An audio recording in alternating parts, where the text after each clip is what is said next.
ఈరోజు మనం ఒక మంచి టాపిక్‌ని మనం చెప్పుకుందామండి. అందులో ఏంటంటే మనకి ఎన్నో ఆధ్యాత్మిక గ్రంథాలు ఉన్నాయి. ఎన్నో పారాయణాలున్నాయి. లలిత పారాయణమని, దుర్గా సప్తశతి అని ఇలా ఎన్నో ఉన్నాయన్నమాట.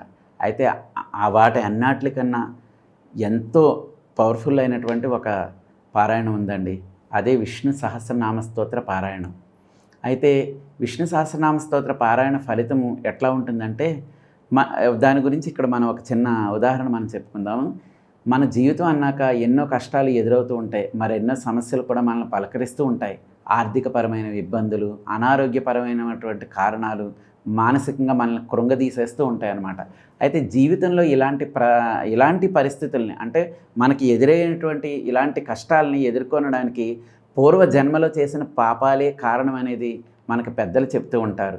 అయితే పాపాలను హరించే శక్తి భగవంతుడి నామానికి ఉందండి. అందువలన అనునిత్యం దైవస్మరణ చేస్తూ ఉండాలని చెప్పి పెద్దలు చెబుతూ ఉంటారు.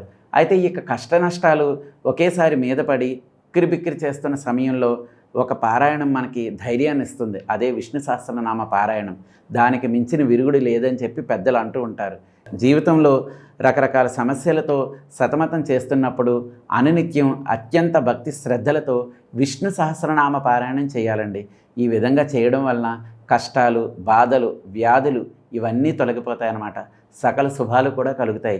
విష్ణు సహస్రనామ పఠనం వలన పుణ్యరాశి పెరుగుతుంది, ఉత్తమ గతులు కూడా కలుగుతాయని చెప్పి మహర్షులు మాటండి.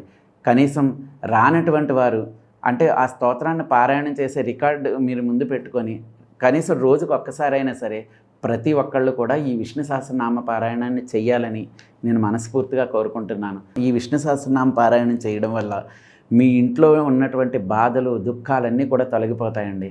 అందరూ కూడా ఈ పారాయణం చేసి మీ సమస్యల్ని నివృత్తి చేసుకుంటారని నేను మనస్ఫూర్తిగా కోరుకుంటున్నాను. నమస్కారం.